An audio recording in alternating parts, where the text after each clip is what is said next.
Tatworth Village. Chapter 3. The Tinker Calls.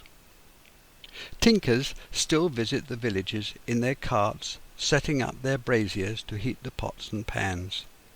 They would grind and sharpen the gardening tools, household scissors and kitchen knives, their call of scissors to grind, an oft-heard cry as they spun the grindstone wheel. The tramps made their way along Perry Street with their loads of clothing tied in bundles. It wasn't unusual to find one setting up his pot over a fire or making his lean-to tent.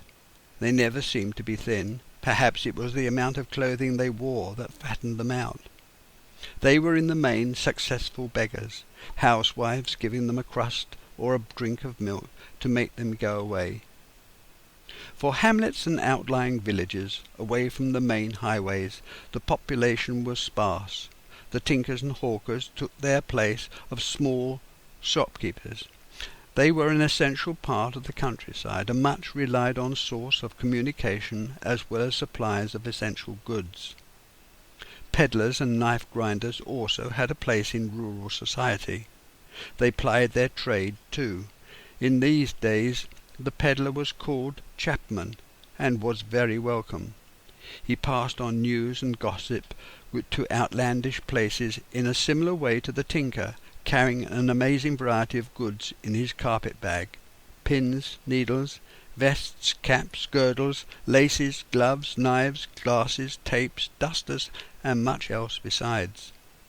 He sold clothes for babies, cleaning materials for the kitchen and floor, lengths of the material, aprons, ribbons and thread for the dressmakers, and wool for the knitters. All were very handy for those unable to get to the shops in town. The pedlars had their rounds and were expected to provide the same produce summer and winter, for they were relied on. His round was passed on from father to son, jealously guarded. No tradesman's cart invaded his preserves, for in some instances he worked conspiring with the local town's general store, which provided his merchandise. It has been known for tinkers to set up shop within the village, and in time to be accepted and integrated into the running of the village cooperative. There was no other means of obtaining these articles, for who else would travel on rutted track in all weather and in all seasons? The proud gypsies, with their dogs, still wandered the lanes of England, most staying within their locality, where they knew the habits of the workers and the farming community. Some stayed in town during the winter, only travelling during the summer months to sell what they had traditionally made in the winter. Others worked picking the summer crops. The women sold wooden pegs, wove baskets and bunches of lucky heather, whilst the men picked the fruit, helped with the harvest, and planted the seed. In winter they sold scrap metal and made up their stock. The traditional highly coloured bow-top van, with its decorated sides and neat-stepped glazed door, displaying gaily painted cans and boxes, all pulled by a single horse. Often there was a convoy of gypsy caravans which passed by, heading for the old familiar campsite, and underneath the cart a cage was to be seen carrying a clutch of hens. The rabbit, catching lurcher, loped along ready at a call to find a rabbit for the pot. The families would all meet up at the same site to pick fruit or vegetables in season, re-establishing past friendships, cementing family links.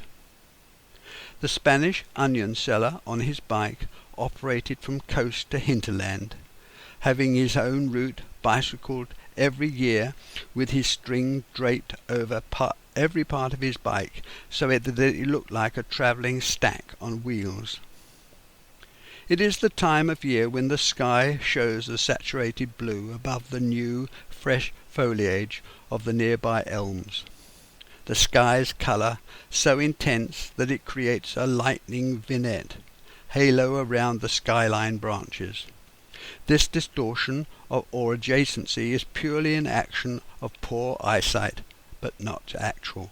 It is unlikely for a human being not to be uplifted by nature's allure. At last all the trees are in full foliage, although still not fully formed, and the sunlight reaches the ground below, allowing underplantings to flourish. Early summer mornings in June are heralded by the cocks crowing in all the chicken runs. At the bottom of the garden this would be the start to one's day, quickly followed by the dawn chorus and the chatter of swallows in the eaves.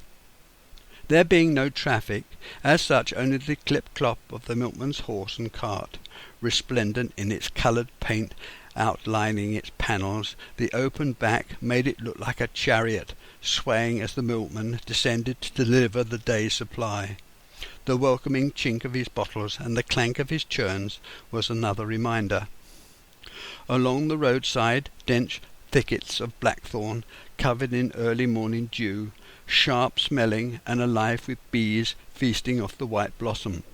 And in the fields the chirping grasshoppers fidgeted, and the ever-buzzing insects flew about with a purposeful beat to their wings. Along the lane the mighty stag-beetle worked his way over the rotting wood. His was the only a very short life, whilst the ants formed up behind one another, carrying their scraps of leaf to who knows where. No phones rang, no planes flew overhead, and no dust was disturbed on the lanes. There was always plenty of time, and the tranquil scene remained unspoilt, even though the war years. Downstream from the bridge there are 2 workmen cutting the weed and dragging it to the side of the bank. Quantities of weed escape the attention of the men and drift down river, becoming entangled in the trailing willow branches. It's late afternoon, and the warm light highlights the heads of the marsh orchid amongst the waist-height reeds. The swans paddle by now, accompanied by their young, little grey-brown bundles of downy feathers. It's getting late, and the background hum of insect life quietens. The evening strollers start up the road towards the pop-in. The end of each day was announced by the screeching of owls in the neighbouring trees, the local cats fighting for territory, and the bark of foxes in the copse. Pathetic crying, another victim, would follow the occasional fluttering, scuffles and rustles. The countryside was not always sleeping. Most villages were self-supporting, in that they had a shop, a butcher's and a baker's. The fields and the gardens provided the rest, and many folk had a bicycle, adequate for getting to work or shop. There was always the carrier to cart the extra purchases.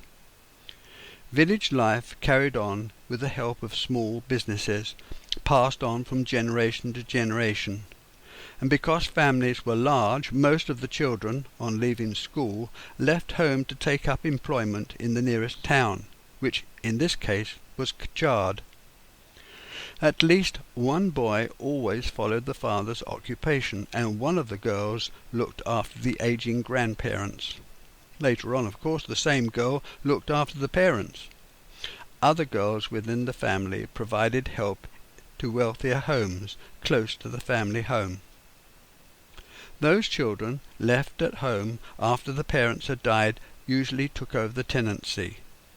Although it was difficult to travel about, there was lots of visiting for families, friends and relations, which closely bonded the community together, and most of the village and local industry served the farmers, their farms and their country estates.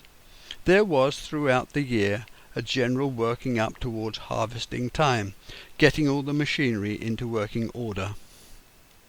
It wasn't often that my grandma went shopping to Chard, the lack of money being the chief reason, but distance and time made it a chore, not an enjoyment. The children going to school, then work, had to be looked after, and still there were times when a visit had to be made, and more often than not for clothing. Only working-class mothers inhabited the shops. Nobody who wished to be thought of as middle class would be seen in such places. The workers' manners, clothes and speech would embarrass the shop girls of high-class establishments.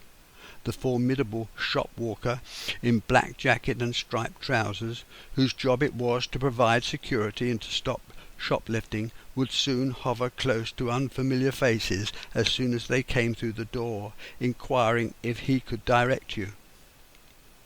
The shop windows would be dressed very conservatively. The plaster models and designer sets represented daily scenes, and most of the produce was kept in glass-fronted drawers or cupboards, not in a position where the customer was able to handle the goods. The shop assistant would be told the item to be assessed, and they would have to fetch it and point out its suitability. If the article was large, then the shop's carrier called to either see the client to the door or to take the item out and place it in the dog cart or carriage. It was possible to take the item on approval, and then the carrier would take the client's name and address and list the goods taken. No deposit was required, and the client departed. Tills or cash registers were not on the counters. The cashier sat in a glass-sided cubicle at the back of the shop. The shop assistant took the cash to the cashier, who placed it and the price tag in a metal container that was taken by cord and air pressure along a tube to the office. The receipt and change returned by the same route, and if the change included a farthing, this was used to buy pins or some other small item. The penny Bazar was a favourite place to visit, especially for children to spend their savings. Such places had an open front and display counters presenting all their produce to open view. They were always well attended. The crowds shuffled through at a snail's pace as the excited children stared in wonderment. This was the forerunner of Woolworth's threepenny and sixpenny store. The shops stayed open late on Saturdays, particularly those in the street or marketplace. It was the place to buy cheap meat for the weekend roast, and at the end of the working day, on market days, the place was alive with people, with stall-holders, all shouting and declaring their wares. It was always most colourful and exciting, with the one-man band playing, jugglers and the occasional beggar, all demanding attention. Grandma was so careful that, whenever buying any material, it was carefully examined. The material was rubbed to see if the cloth was full of dressing, which would wash out, leaving the garment thin and limp. Clothes for her children were always bought too large, so that they could be worn for the longest possible time and then handed down. Invariably the colour was white. In that way they could be repeatedly washed without wondering if the colour was going to last, and being the same colour as sheets, pillowcases and towels, they could all be washed together. All bed linen was white, which allowed girls about to be married to sew on lace edgings. Similarly the towels, flannels and tray cloths, embroidered, then laid in tissue paper in the lowest drawer. Each daughter reserved this drawer for her private things, for her bottom drawer, items kept aside for when she became married. On rainy days this drawer was carefully turned out, relined and then refilled. Keeping a bottom drawer was started at a very young age and used to condition girls to seek a husband and start their own home. It was also used to keep the girls occupied. If they left home to be in service, they lived in, treated as one of the family, under the control of the housekeeper. In that case, the bottom drawer stayed where it was, ready for the day when she left home for good. Household items were bought to last a lifetime.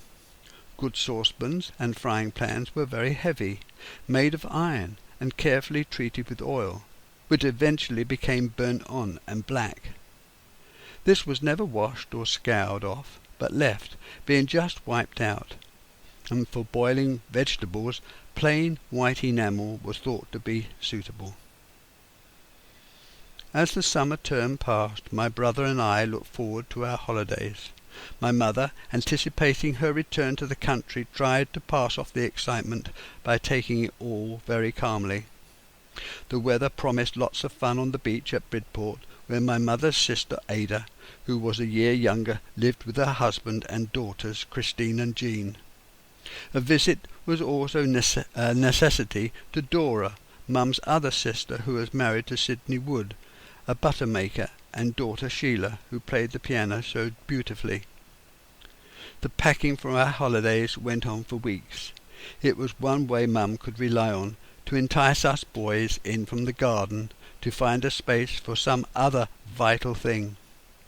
Father had previously written out our warrant for an employee's family to travel free on the railway was sanctioned for annual summer holidays, and now all we had to do was wait.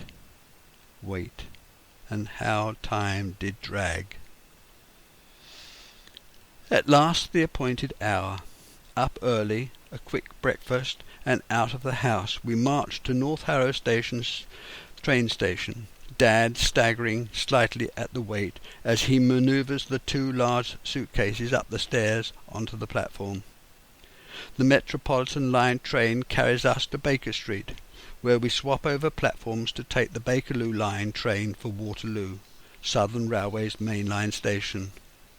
Stan and I had to look to the driver and his massive steam engine, one of the must things to do.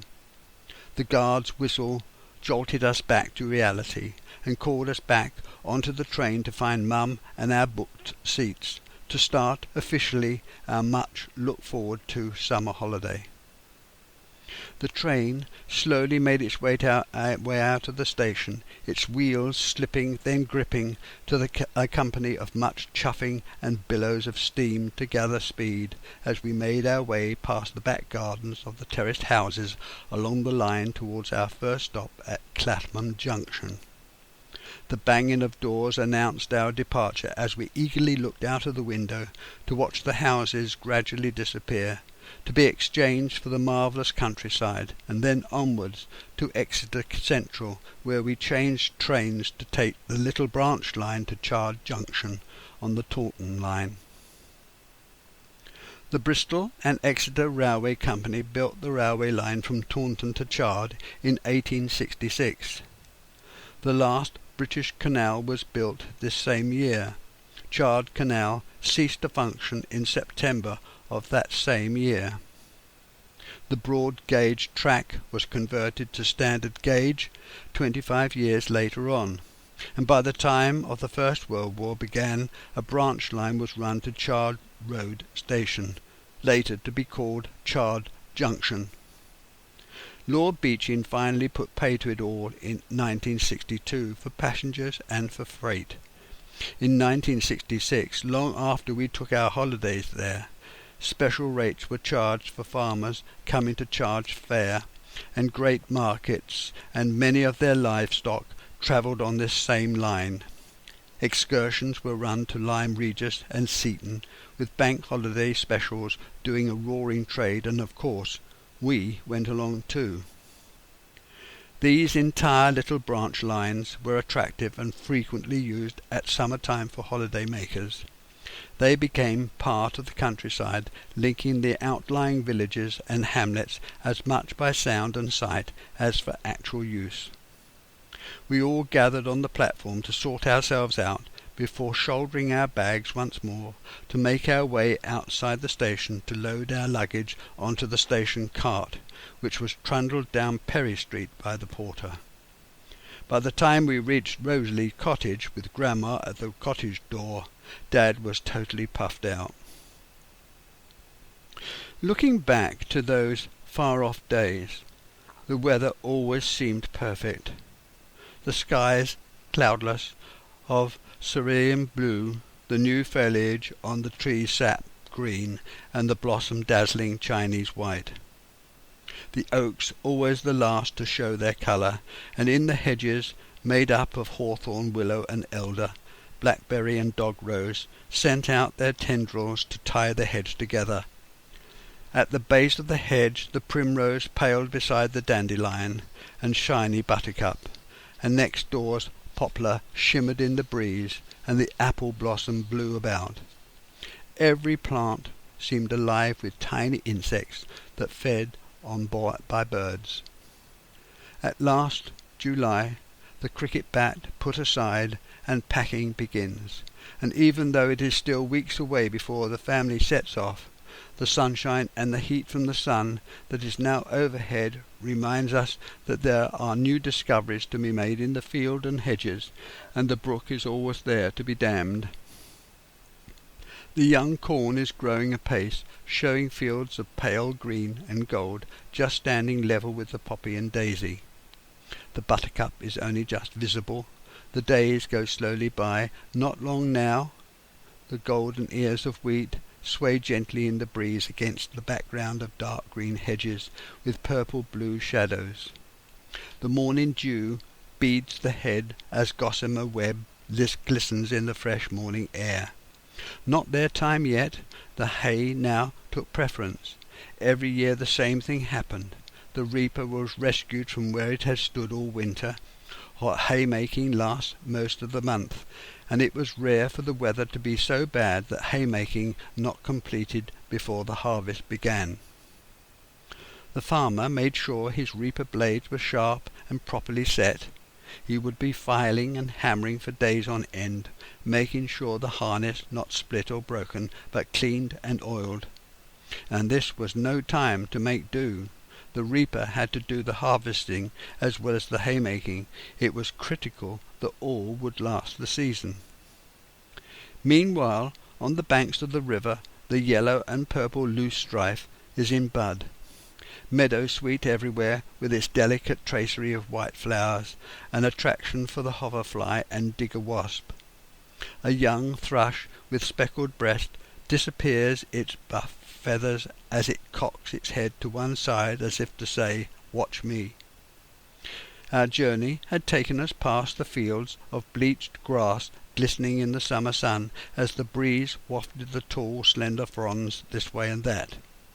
They were pictures etched in my mind of wonderful hazy days with a backcloth of hedges and mighty oaks, of chirruping crickets and the curlew's crawl. Making hay began in late June, early July. My brother and I watched the grass being cut on the meadows along the railway line as we travelled by on the train. It's now July, the start of high summer. The scythesman still tackled a field, usually around the gate, so that the grass was not trampled flat by the horses. This opens up the field for difficult corners and field edges to be penetrated before the reaper and the binder got to work. Grass, badly flattened by bad weather, also was left to the scythe or sickle, using a bender to lay the hay over. It wasn't strange to see a line of workers in a gang working at intervals. Some fields just cut, others drying, some cut and turned or being tied. Much of this work was done before breakfast, in the early morning, so that it was cooled for the horses. Many Londoners and city dwellers spent their summer holidays working at peacetime rates for farms during the war, sleeping in converted barns and outhouses. It was important to have this all done before it rained, for it left lying in the swarth to lose its quality, and it started to go black. The advent of imported tractors and combines, plus the need for greater output, larger squared-off fields, saw the demise of the scythesman in the 50s. A team of horses could cut 3/4 of an acre in an hour. A worker's wife would provide a snack at 10 o'clock, noon, and again at 3. Horses would be loosened out, home-brewed beer or ginger beer passed round to the compliant, the doorstep-sized sandwich. A second team was prepared that following on, bringing further drinks and lunch bags. Nose bags for the horses, extra knives, files and a whetstone.